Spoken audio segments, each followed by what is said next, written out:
Hello everyone, a very good morning. आज हम शुरू कर रहे हैं module B, unit 14, money supply and inflation. तो इस यूनिट के दो पार्ट हैं। एक तो हमको पढ़ना है कि मनी सप्लाई होता क्या है, आरबीआई किस तरीके से मनी सप्लाई को मेजर करती है, कुछ मेजर्स हैं ऑफ मनी सप्लाई जिसको हमें देखना है, एंड कुछ कॉन्सेप्ट है मनी सप्लाई से रिलेटेड। मनी सप्लाई वेलोसिटी क्या होती है, मनी मल्टीप्लायर क्या होता है, इन्फ्लेशन किस वजह से होता है, types of inflation, causes of inflation, CPI, WPI, inflation को मेजर करने का तरीका। तो ये सारे टॉपिक्स हैं इस पर्टिकुलर यूनिट में जिससे क्वेश्चंस पूछे जाते हैं, खासकर मेजर्स ऑफ मनी सप्लाई से। तो शुरू करते हैं यूनिट 14, मॉड्यूल बी। तो सबसे पहले मनी क्या होता है, व्हाट इज मनी। पहले क्या था, मनी के एवोल्यूशन से पहले जो सिस्टम ऑफ एक्सचेंज वर्क करता था उसको बोला जाता था बार्टर सिस्टम। बार्टर सिस्टम में कमोडिटी कमोडिटी एक्सचेंज होता था। अगर मुझे मार्केट में मान लीजिए क्लोथ्स खरीदने हैं, तो मैं शॉपकीपर के पास जाऊंगी और क्लोथ्स खरीदने के लिए बदले में मैं उसे कोई कमोडिटी ही दूंगी। Let's say the shopkeeper demands for rice, तो मेरे पास राइस होना चाहिए, तभी मैं क्लोथ्स खरीद पाऊंगी। तो लेकिन बार्टर एक्सचेंज में, कमोडिटी कमोडिटी एक्सचेंज में काफी सारी प्रॉब्लम्स थी। पहले तो एक कॉन्सेप्ट होता है डबल कोइंसिडेंस ऑफ वांट। जरूरी नहीं है कि जो मुझे खरीदना है और उसको खरीदने के लिए मैं जो सामान ऑफर कर रही हूँ सामने वाले को भी वही चाहिए। मतलब जो बायर ऑफर करने के लिए रेडी है, सेलर को भी वही चाहिए, ऐसा जरूरी नहीं है। दूसरा, जो गुड्स हैं, सारे गुड्स फॉरएवर परमानेंटली स्टोर नहीं किया जा सकता, पेरिशेबल होते हैं, खराब हो जाते हैं। खासकर वो गुड्स जैसे जो फूड से रिलेटेड होते हैं। उसके अलावा फ्यूचर पेमेंट, जो क्रेडिट पे अगर कोई सामान लिया गया है, लोन लिया गया है, तो उसको किस तरीके से चुकाना है। इस सारी प्रॉब्लम को सॉल्व करते हुए मनी को इंट्रोड्यूस किया गया as a medium of exchange, measure of value, store of value over time and standard for deferred payment. Medium of exchange, अब मनी को कोई भी रिजेक्ट नहीं करता। अगर मैं कोई भी सामान खरीदने जा रही हूँ तो शॉपकीपर मनी को एक्सेप्ट करेगा, universal acceptability. Measure of value, किसी भी गुड का वैल्यू मैं प्राइस में मेजर करती हूँ कि ये सामान 50 रुपए का है, ये सामान 100 रुपए का है।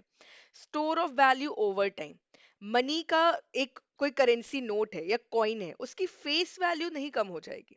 मतलब जो 100 रुपए का नोट है वो 100 रुपए का नोट ही रहेगा। And standard for deferred payment, future में पे करना है। अब जैसे कोई गुड है, मान लीजिए मैंने अभी लोन लिया है राइस में, जब मैं लोन मान लीजिए 1 साल बाद चुका रही हूँ, तो क्या वो क्वालिटी सेम मिलेगी या नहीं मिलेगी। ये सारी प्रॉब्लम सॉल्व करी मनी ने। So money is anything that performs these functions. ठीक है। मीडियम ऑफ एक्सचेंज मतलब कि individual goods and services are priced in terms of money, they are exchanged using money. Measure of value, to record and measure the value of goods and services. Store of value, money can be held over a period of time. Standard for deferred payment, future receipt यानी कि credit, loan, इस सब के लिए money को use किया जा सकता है। अब मनी सप्लाई क्या होता है। मनी सप्लाई को कंट्रोल करने का काम किसका है, आरबीआई का है, हमारे सेंट्रल बैंक का है। इकोनॉमी में कितनी मनी सप्लाई होनी चाहिए, इंक्रीज करनी है मनी सप्लाई या डिक्रीज करनी है मनी सप्लाई, ये सारा काम किसका है, आरबीआई का है। तो मनी सप्लाई क्या होता है, stock of money available in the economy at a given point of time. अब ये जो स्टॉक ऑफ मनी है, जरूरी नहीं है कि ये केवल करेंसी या कैश की हम बात कर रहे हैं। बैंक्स के पास जो डिपॉजिट है, उसके अलावा आरबीआई के पास जो डिपॉजिट्स हैं, ये सब मनी सप्लाई के अंदर आते हैं। राइट। सो मनी सप्लाई का डेटा भी आरबीआई पब्लिश करते हैं। It is a sort of Excel sheet जिसमें मनी सप्लाई का स्टेटमेंट होता है। मनी सप्लाई से प्राइस लेवल इफेक्ट होगा, एक्सचेंज रेट इफेक्ट होगा, बिजनेस साइकिल होगी। जब आपने मॉनेटरी पॉलिसी और फिस्कल पॉलिसी पढ़ा, तो आपने देखा कि इकोनॉमी में जब इन्फ्लेशन होता है तो क्या किया जाता है, मनी सप्लाई को कम कर दिया जाता है, उससे क्या होगा, प्राइस लेवल कम हो जाएगा। इकोनॉमी में अगर स्टैग्नेशन चल रहा है, स्लो डाउन चल रहा है, तो मनी सप्लाई बढ़ाई जाएगी। उससे क्या होगा, लोगों की परचेजिंग पावर बढ़ेगी, इन्वेस्टमेंट बढ़ेगी। और मनी सप्लाई जीडीपी के ग्रोथ को भी अफेक्ट करता है। ठीक है, तो मनी सप्लाई होता है availability of money in the economy. India में आज के टाइम पे कितना स्टॉक ऑफ मनी अवेलेबल है, कितना मनी इंजेक्ट किया गया है इकोनॉमी में, दैट इज मनी सप्लाई। ठीक है, अब आरबीआई मनी सप्लाई को मेजर करने के लिए चार तरीके हम मान सकते हैं, four common measures of money supply. सबसे पहले है हमारा नैरो मनी। देखिए, नैरो मनी वो मनी होता है जो सबसे ज्यादा लिक्विड होता है। Narrow money is the type of money which is liquid. Broad money वो मनी होता है जो कि नॉन लिक्विड होता है। लिक्विडिटी का मतलब है जो easily it can exchange hands. सबसे लिक्विड क्या है? करेंसी है, कॉइन्स है, कैश है। और सबसे कम लिक्विड क्या है? हो सकता है फिक्स्ड डिपॉजिट हो। तो नैरो मनी होता है M1। इसमें क्या क्या आएगा? करेंसी विद द पब्लिक, क्योंकि इसमें इमीडिएट एब्सोल्यूट लिक्विडिटी है। Demand deposits with the banking system, ये भी जो डिपॉजिटर है कभी भी विड्रॉ कर सकता है, यूज कर सकता है। And other deposits with RBI. M1 is equal to CU plus DD plus OD। ये आपको याद करना है, दिस इज वेरी इंपॉर्टेंट। यहां से न्यूमेरिकल क्वेश्चन अगर आता है वो तो आसान है, पर कॉन्सेप्ट आता है। आपसे इंस्टीट्यूट पूछेगा which of the following is included in narrow money और which of the following is not included in narrow money. दूसरा कॉन्सेप्ट है आपका M2। इसके अंदर M1 के सारे कंपोनेंट्स आते हैं, साथ ही साथ savings deposit of post office savings bank आता है। तो यानी कि M2 is equal to CU plus DD plus OD plus savings deposit of the post office savings bank. Right, फिर आ जाता है ब्रॉड मनी M3। M3 के अंदर आएगा M1, M1 के सारे components plus time deposits with the banking system. तो M3 में क्या क्या आ जाएगा आपका? M3 में आ जाएगा CU plus DD plus OD plus time deposit. इसमें पोस्ट ऑफिस सेविंग बैंक के सेविंग डिपॉजिट नहीं आते हैं। यही क्वेश्चन इंस्टीट्यूट कई बार पूछता है। हमको लगता है कि M2 is equal to M1 plus savings deposit, तो M3 में M2 प्लस TD होना चाहिए। नहीं, savings deposit of post office savings banks M3 में नहीं आता है। And then comes M4, M3 plus all deposit with post office saving bank excluding NSC, national saving certificates को हटाकर सारे जितने भी तरीके के फॉर्म ऑफ मनी है सब M4 में आता है। ठीक है, सबसे कम लिक्विड होता है ये। और एक और होता है जिसको बोला जाता है रिजर्व मनी, यानी कि M0। रिजर्व मनी में क्या आता है? Currency in circulation, bankers deposit with the RBI and other deposits with RBI। अब M0 को आरबीआई यूज करती है किस लिए? बेस मनी के लिए। रिजर्व मनी या बेस मनी वो होता है जो कि आरबीआई इंजेक्ट कर रही है इकोनॉमी में। ये कॉन्सेप्ट हमारे लिए इंपॉर्टेंट होगा जब हम मनी मल्टीप्लायर पढ़ेंगे। ठीक है, तो M1, M2, M3, M4, M0 ये बहुत इंपॉर्टेंट कॉन्सेप्ट्स है, मनी सप्लाई के मेजर्स हैं जो कि आरबीआई यूज करती है। सबसे कॉमनली यूज किया जाने वाला मेजर है M3 जिसको बोला जाता है ब्रॉड मनी। तो ये भी याद रखिएगा, M1 होता है नैरो मनी और M3 होता है ब्रॉड मनी। तो M1 में आ जाएगा currency with the public, demand deposit with the banking system, other deposits with RBI. M2 M1 plus post office, M3 M1 plus time deposit, M4 M3 plus all post office deposit. Decreasing order of liquidity, highest liquidity है M1 में और least liquidity, सबसे कम liquidity है M4 में। ठीक है, currency with the public का क्या मतलब होता है? Currency in circulation, demand deposit होती हैं वो डिपॉजिट्स जो कि बैंक को डिमांड पे करनी होती हैं। ठीक है, और टाइम डिपॉजिट होती हैं जो कि एक पीरियड के बाद ये बैंक के पास रहेगा, मान लीजिए 5 साल, 6 साल, 8 साल, इसके बाद ही बैंक पे करेंगे कस्टमर को। ठीक है। अब मनी सप्लाई का सोर्स क्या है और कंपोनेंट क्या है। मनी सप्लाई, जैसा कि हमने बताया, आरबीआई मनी सप्लाई का स्टेटमेंट देते हैं एक एक्सेल शीट में। तो वो एक बैलेंस शीट अप्रोच यूज करते हैं। ठीक है। तो इसके अंदर आता है कि मनी सप्लाई आ कहाँ रही है, what are the components and what are the sources.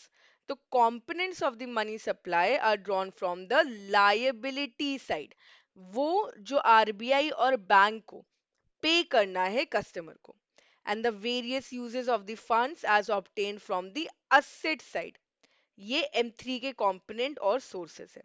तो कंपोनेंट्स में क्या क्या आएगा, currency with the public, demand deposit with banks, time deposit with banks, other deposit, ये लाइबिलिटीज हैं सारी। ये सारी लाइबिलिटीज हैं किसकी तरफ, पब्लिक या फिर कस्टमर्स की तरफ।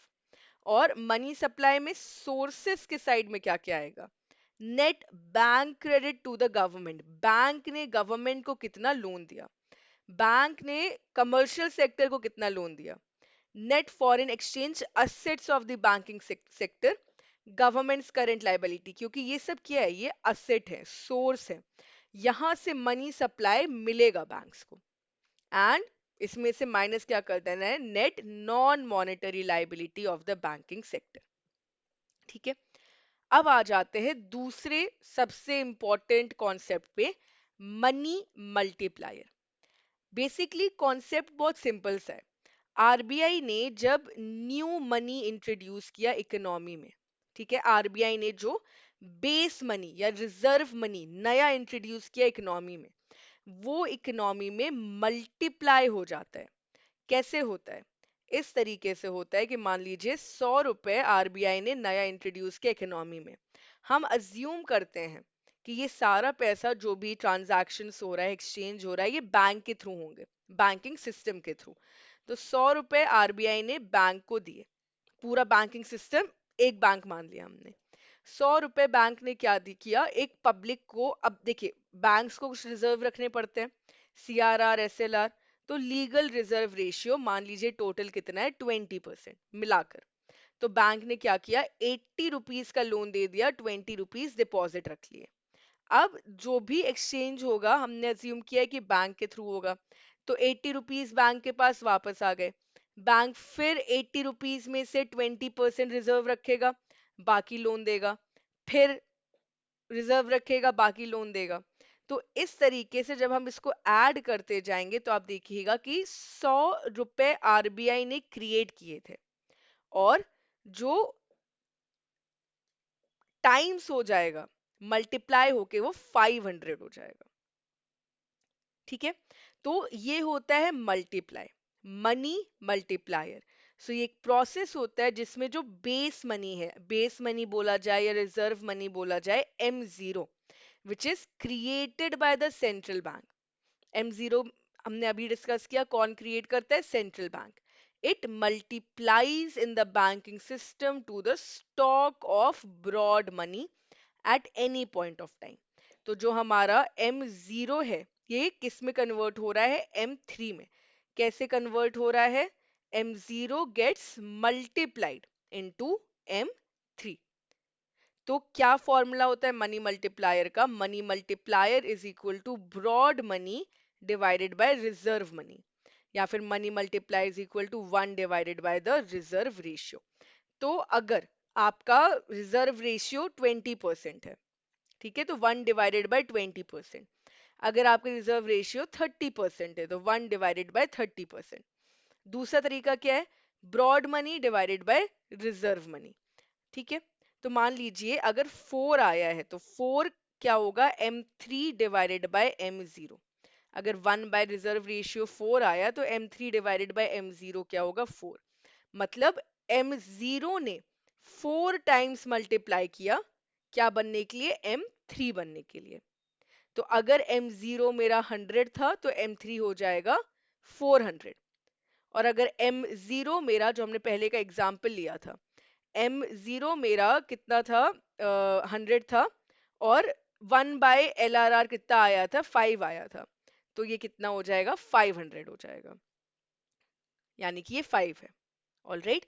तो कितने टाइम्स बेस मनी मल्टीप्लाई हुआ, किस में कन्वर्ट होने के लिए? ब्रॉड मनी में कन्वर्ट होने के लिए। वो जो टाइम्स है, मल्टीपल है, उसको बोला जाता है क्या? उसको बोला जाता है मनी मल्टीप्लायर। ठीक है। So it is the currency to deposit. अब किस चीज पे मनी मल्टीप्लायर डिपेंड करेगा? पहले तो इस पे डिपेंड करेगा कि लोगों की बैंकिंग हैबिट्स कैसी हैं। क्या लोग अपना पैसा बैंक में जमा कर रहे हैं, बैंक से लोन ले रहे हैं, क्रेडिट ले रहे हैं या नहीं ले रहे हैं? अगर बैंकिंग हैबिट पॉजिटिव होगी तो फिर मनी मल्टीप्लायर ज्यादा होगा। अगर लीगल रिजर्व रेशियो कम होंगे तो मनी मल्टीप्लायर ज्यादा होगा। लीगल रिजर्व रेशियो अगर कम है, इसका मतलब है कि बैंक को रिजर्व कम रखना पड़ रहा है और वो लोन ज्यादा दे पा रहे हैं। और इसके अलावा currency to deposit ratio, so currency to deposit ratio which depends on the behavior of the public, required reserves to deposit ratio which depend on the central bank policy, and the excess reserves that the bank maintain.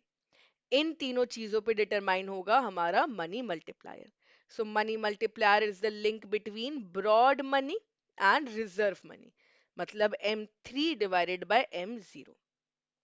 एक और concept दिया गया आपके syllabus में, velocity of money. Velocity of money होता है, velocity क्या, आप थोड़ा सा स्पीड की बात कर रहे हो, राइट? तो वेलोसिटी ऑफ मनी होता है कितना जल्दी कोई भी करेंसी एक हाथ से दूसरे हाथ में चेंज हो रहा है।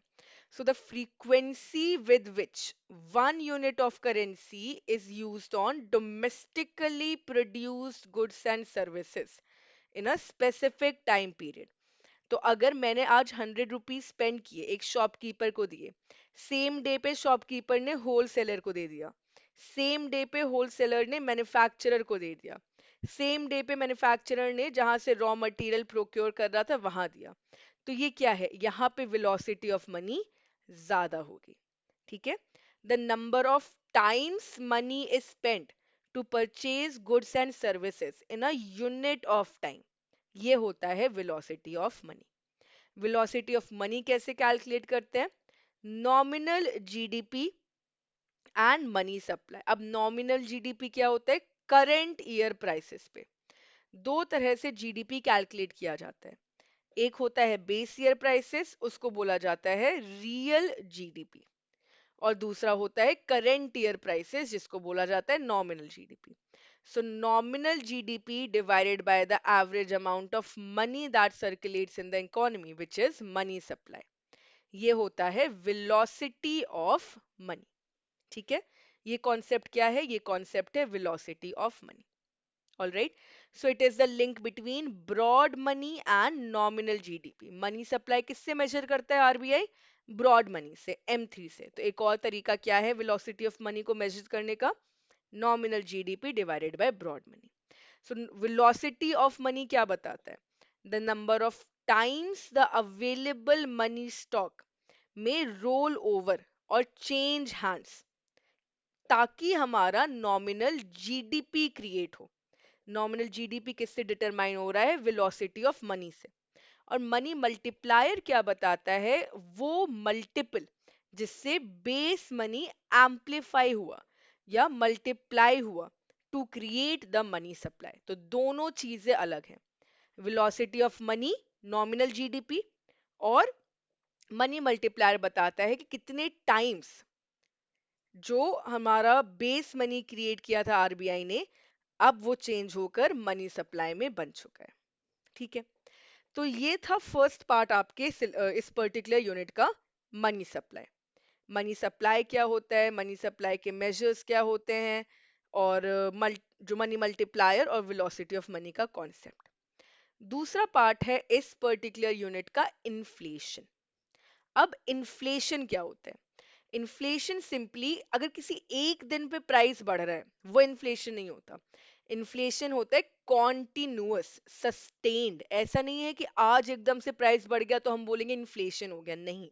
हम मेजर करते हैं किसी पिछले साल से, हम कहेंगे कि 2015 से लेकर 2026 तक कितना प्राइस इंक्रीज हुआ है, उसको बोला जाता है inflation. It is a sustained rise in the general level of prices. Over a period of time.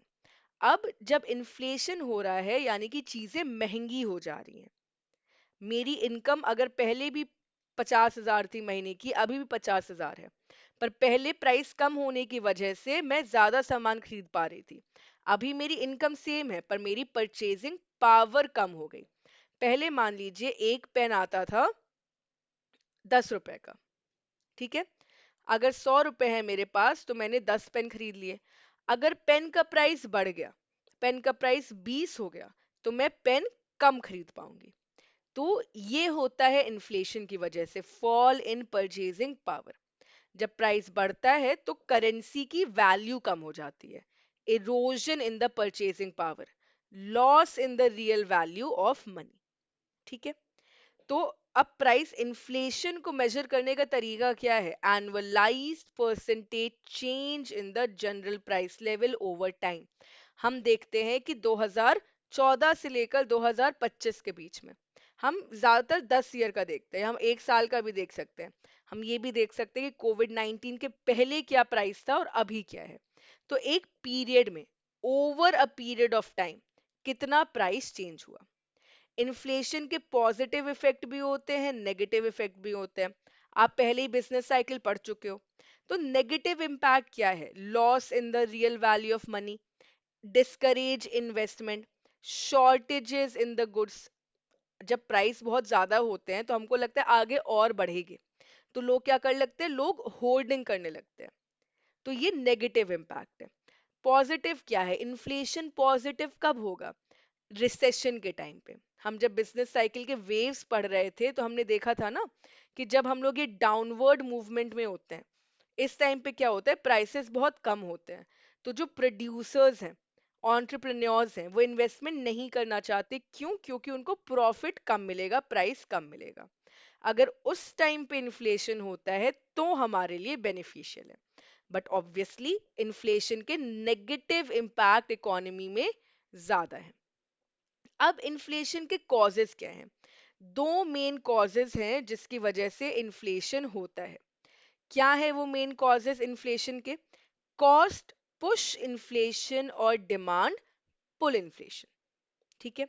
Demand pull, demand के बढ़ने की वजह से इन्फ्लेशन हुआ। जब डिमांड सप्लाई से ज्यादा हो गई, इकोनॉमी में क्या हो गया, शॉर्टेज क्रिएट हो गई। ठीक है। जब शॉर्टेज क्रिएट हो गई है तो सप्लायर्स प्राइस बढ़ा देंगे, क्योंकि उनको पता है कि अब जो बायर है वो ज्यादा पैसे खर्च करने को तैयार है। सो increasing aggregate demand leads to shortage. Increasing quantity of money increases the aggregate demand, और अगर एग्रीगेट सप्लाई तो उतनी जल्दी बढ़ाई नहीं जा सकती है, इस वजह से प्राइस राइज हो जाता है। सप्लाई क्यों नहीं बढ़ा सकते? रॉ मटेरियल लिमिटेड है, टेक्नोलॉजी एकदम से चेंज नहीं कर सकते, एकदम से एम्प्लॉयमेंट किसको दोगे आप, है ना। तो एग्रीगेट डिमांड अगर बढ़ी, क्यों बढ़ेगी? लोगों के टैक्सेस कम कर दिए या फिर सैलरी बढ़ गई, किसी भी वजह से अगर डिमांड बढ़ रही है, शॉर्टेज होगा।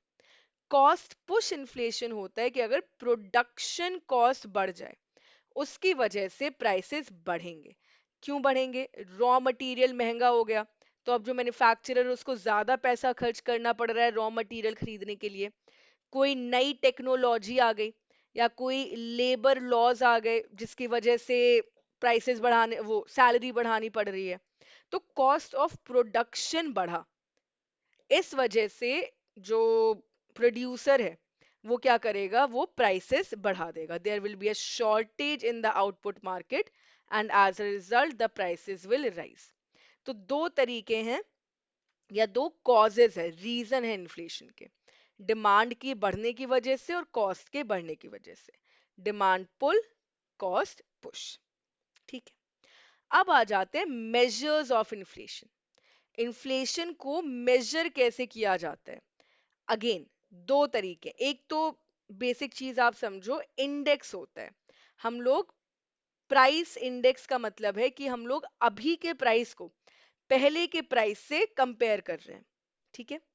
General price level is measured by a price index, weightage average of the prices of selected basket of goods and services. किससे कंपेयर कर रहे हैं? डेजिग्नेटेड बेस ईयर से। अब बेस ईयर वो ईयर होता है जहां पे प्राइसेस स्टेबल रहे थे, बहुत ज्यादा अच्छा प्रोडक्शन नहीं था या बहुत बेकार प्रोडक्शन नहीं था, नॉर्मल ईयर था, it was a normal year. ठीक है, तो ये होता है प्राइस इंडेक्स। अब प्राइस इंडेक्स भी दो तरीके का होता है, होलसेल प्राइस इंडेक्स और consumer price index. Wholesale price index होता है प्रोड्यूसर और होलसेलर के साइड से, कंज्यूमर प्राइस इंडेक्स होता है रिटेलर और कंज्यूमर के साइड से।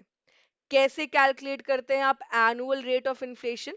मान लीजिए कि जो प्राइस इंडेक्स मई 2022 में था 183.40 और मई 2021 में था 176.20, तो बहुत आसान है, आप क्या करोगे? आप माइनस करोगे, आप P1 माइनस P0 करोगे, ठीक है, डिवाइडेड बाय P0 इंटू 100। तो यानी कि करेंट ईयर 183.40 माइनस जो आपका पहले का साल था 176.20 डिवाइडेड बाय 176.20 मल्टीप्लाइड बाय 100, 100 से मल्टीप्लाई कर रहे हैं क्योंकि हमें परसेंटेज निकालना है। तो यानी कि मई 2021 से मई 2022 में प्राइस राइज कितना हुआ है? 4.09%। 4.09% है क्या? इन्फ्लेशन। इस तरीके से कैलकुलेट करते हैं, राइट। अब कंज्यूमर प्राइस इंडेक्स क्या होता है? Level of prices of a basket of goods and services purchased और consumed by the household. अगर जो चेंज हो रहा है, प्राइस में चेंज हो रहा है, वो कंज्यूमर गुड्स एंड सर्विसेज के बास्केट में हो रहा है, तो हम लोग सीपीआई रिटेल लेवल पे मेजर करते हैं, it is more relevant for the consumer. कौन सीपीआई के रेट्स को पब्लिश करता है? The national statistical office, NSO. पहले सीएसओ एनएसएसओ अलग था, अब केवल एनएसओ है। So NSO releases the information on CPI on a monthly basis. तो एवरी मंथ हमको पता चल सकता है कि कंज्यूमर प्राइस इंडेक्स क्या है। साथ ही साथ में एक अलग से इंडेक्स भी पब्लिश किया जाता है, कंज्यूमर फूड प्राइस इंडेक्स। देखिए, अगर आप बास्केट ऑफ गुड्स की बात कर रहे हैं तो इसमें फूड एंड फ्यूल भी जुड़ा हुआ है। फूड एंड फ्यूल वो होता है जो वोलेटाइल होता है, जो काफी जल्दी जल्दी प्राइसेस चेंज होते हैं। बाकी गुड्स के प्राइसेस उतनी जल्दी चेंज नहीं होते, इसीलिए कंज्यूमर फूड प्राइस इंडेक्स अलग से भी कैलकुलेट किया जाता है। It accounts for a substantial portion for the overall CPI.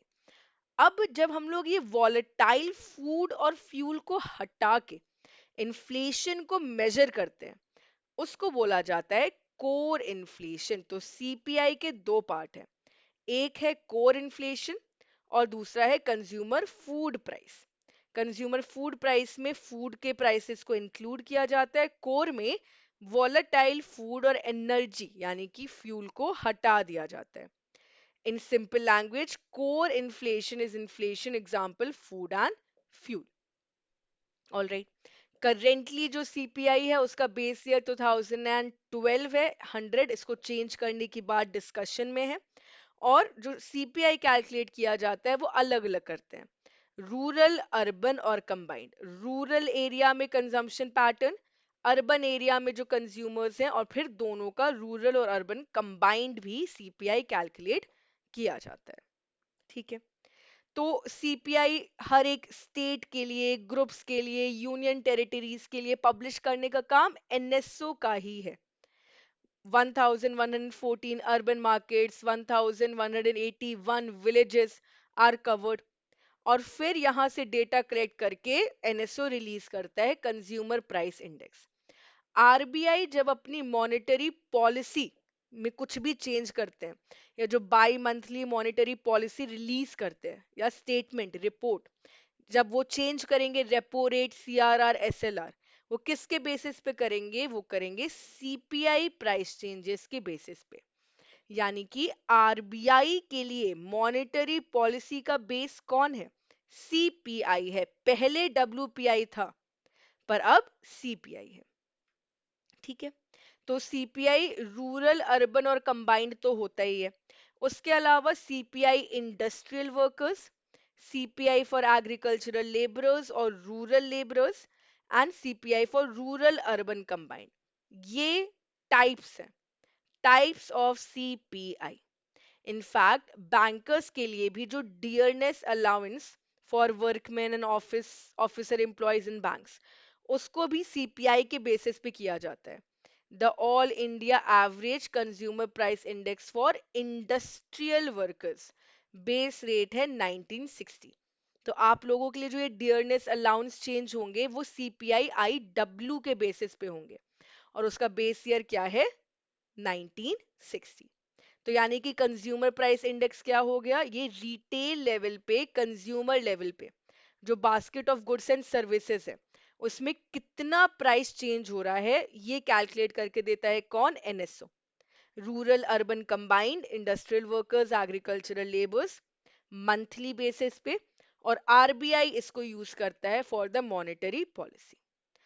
दूसरा प्राइस इंडेक्स है हमारे यहाँ होलसेल प्राइस इंडेक्स, जिसको कि जो सेलर्स हैं, मैन्युफैक्चरर्स हैं, होलसेल लेवल पे basket of goods and services के लिए कैलकुलेट किया जाता है।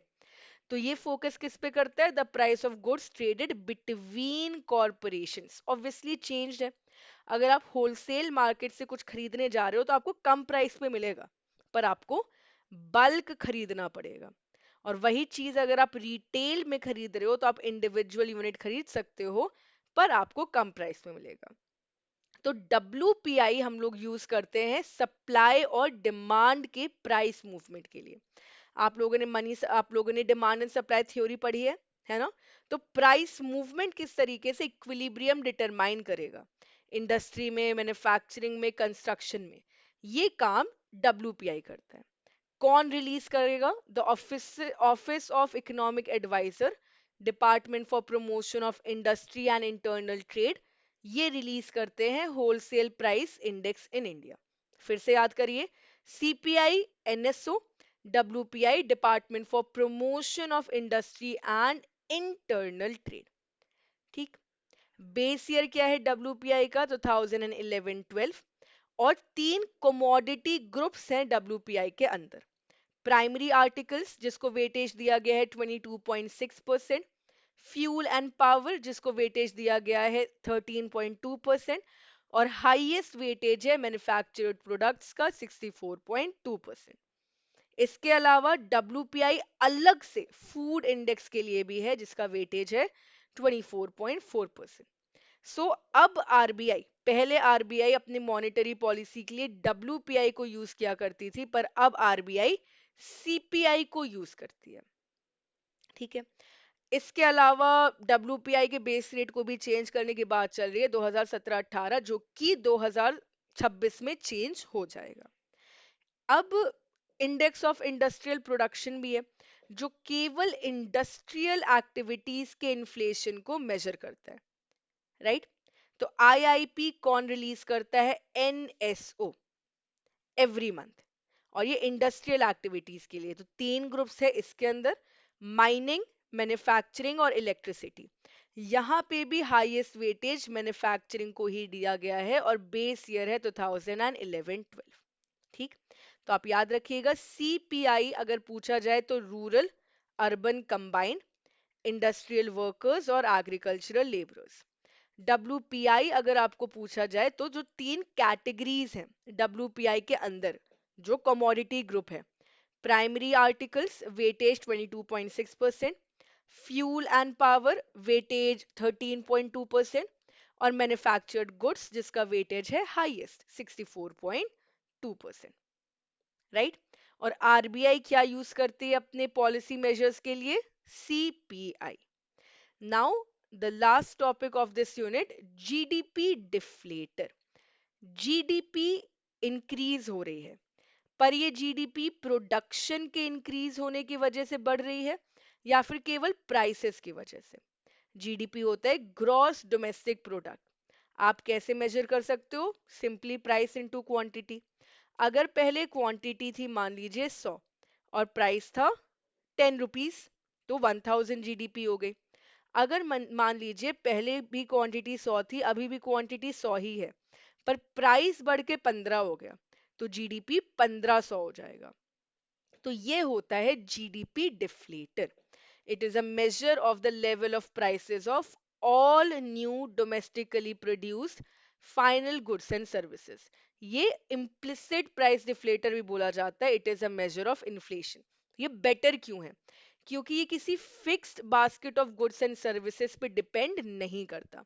ये इकोनॉमी के सारे goods, entire range of goods and services को इंक्लूड करता है। So it is a more comprehensive measure of inflation as compare to CPI WPI. वहां पे क्या होता है? बास्केट ऑफ गुड्स है। तो जीडीपी डिफ्लेटर कैसे वर्क करेगा? The basket is allowed to change with the people's consumption. जब भी कोई नया एक्सपेंडिचर पैटर्न आएगा तो हमें समझ में आएगा कि प्राइसेस चेंज हुए हैं, राइट? तो मैंने आपको क्या बताया? नॉमिनल जीडीपी होता है करंट ईयर प्राइसेस पे, और रियल जीडीपी होता है बेस ईयर प्राइसेस पे।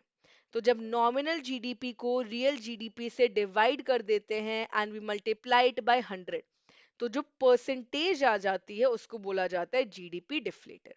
यानी कि ये क्या बताएगा? ये बताएगा कि जो जीडीपी में इंक्रीज हुआ है, वो इंक्रीज कितना प्राइसेस की वजह से हुआ है। अगर जीडीपी डिफ्लेटर ज्यादा है, इसका मतलब कि जीडीपी में जो इंक्रीज हुआ है वो प्रोडक्शन के बढ़ने की वजह से नहीं हुआ है, बल्कि प्राइसेस के बढ़ने। So the increase in the GDP has happened on account of higher prices rather than increase in output. जो हमने पहले एग्जांपल लिया, प्रोडक्शन अभी भी 100 यूनिट है, पर प्राइस 10 रुपए से बढ़कर कितना हो गया? 15 रुपए। तो जो जीडीपी में, ग्रॉस डोमेस्टिक प्रोडक्ट में इंक्रीज दिखा, किसकी वजह से दिखा? केवल प्राइसेस की वजह से। ठीक है? तो जीडीपी का डेटा हमको क्वार्टरली बेसिस पे मिलता है, यानी कि जीडीपी डिफ्लेटर का डेटा हमको क्वार्टरली बेसिस पे मिलता है। और सीपीआई और डब्ल्यूपीआई एवरी मंथ। जीडीपी का डेटा क्वार्टरली बेसिस पे है, तो जीडीपी डिफ्लेटर भी क्वार्टरली बेसिस पे है। सीपीआई और डब्ल्यूपीआई को एवरी मंथ रिलीज किया जाता है। What is the formula for GDP price deflator? Nominal GDP divided by real GDP into 100। तो कुछ फॉर्मूले हैं जो आपको याद करने हैं इस यूनिट से। पहले तो आपको चारों measures M1, M2, M3, M4 याद रखना है। उसके अलावा आपको याद रखना है कि मनी मल्टीप्लायर क्या है? M3 बाय M0 या फिर 1 बाय रिजर्व रेशियो। आपको वेलोसिटी ऑफ मनी भी याद रखना है, nominal GDP divided bye M0। आपको इन्फ्लेशन में याद करना है कि किस तरीके से प्रीवियस ईयर और करंट ईयर को यूज किया जाता है। और लास्ट में आपको जीडीपी प्राइस डिफ्लेटर देखना है, nominal GDP divided by real GDP multiplied by 100। And that is all. With this we have completed the unit 14। Again मैंने शुरू में ही आपको बताया था, इंपॉर्टेंट यूनिट है, इससे आपके मनी सप्लाई और इन्फ्लेशन दोनों पार्ट से क्वेश्चन आते हैं। सो थरली इसको रिवाइज करिएगा। एंड अब हमारे पास बस एक यूनिट बचा है कवर करने के लिए, and then we'll be done with the whole syllabus. So that is all for today. अगर आपको कोई भी डाउट, कोई भी क्वेरी होती है, so you can let me know in the comment section. Subscribe to the YouTube channel, because इसी तरीके से आपको बहुत इंफॉर्मेटिव सेशंस मिलने वाले हैं। आपकी रजिस्ट्रेशन डेट्स भी आ चुकी हैं। And like the video, share the video, keep studying, keep preparing, all the best, and have a great day ahead.